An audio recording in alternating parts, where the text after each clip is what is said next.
Okay, thank you for this immediate offer for this presentation.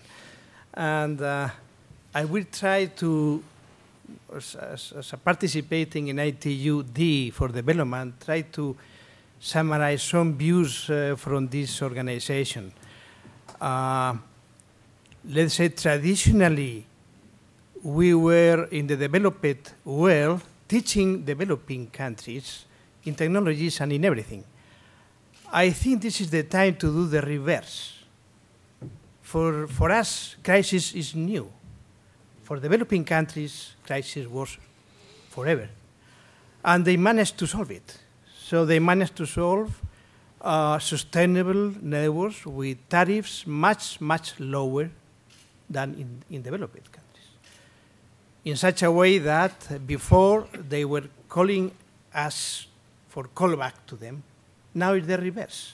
We call them for callback because it's much cheaper from their side. So we have to learn from them how to reduce costs. Still, there is a lot of room in telecom and ICT to reduce costs because, fortunately, this industry is the most sensitive to economy of scale. This means that we converge networks, converge solutions, we have volume, cost reduction is tremendous.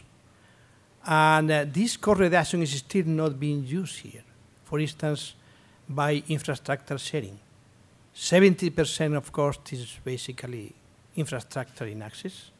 And sharing this cost, both on fixed and mobile networks, mainly in fiber and radio, will reduce dramatically the cost. So I think that this is one of the ways to reduce cost for operators and being efficient. And being efficient means attract investments. So every investor wants to invest if you demonstrate the efficiency of the investment and money recovery. Okay, we may extend a lot more on that, but let's summarize that this is the basic message. There's a lot of room in developed countries to cost reduction by economy of scale and infrastructure sharing. Of course, subject to agreement between parties, subject to regulatory decisions, but the room is there. And developing countries, emerging countries, show us the way to do it. This is one dimension, cost reduction. So the other dimension for increase of business and attract investment is new services, basically the other dimension. These new services, there is a lot of e-services being promoted now and active already.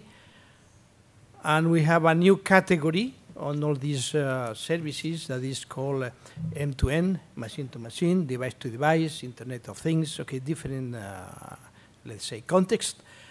And it's a huge amount of new services that are going to be originated by this machine-to-machine communication. Of course, these communications are not just a linear extrapolation of the current ones. They have complete different profile. There will be maybe 10 times, 20 times more users of, or more device-to-device communications elements than users today. So the volume will increase a lot.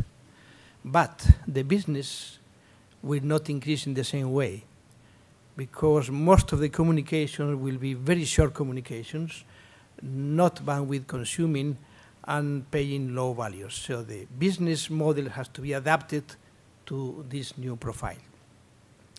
And also we have a higher dispersion. Also in this machine-to-machine communication, we have, let's say, severe consumption of bandwidth for medical, for instance, treatments, medical communication, and video.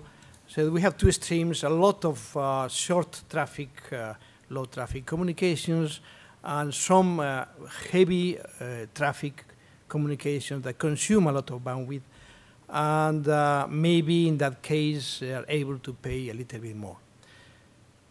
So the position is that networks and business models and dimensioning has to be adapted to this new category of services to be able, first of all, to provide the services, and to get equilibrium between expenses and revenues that is in a different point than the classical we know up to now.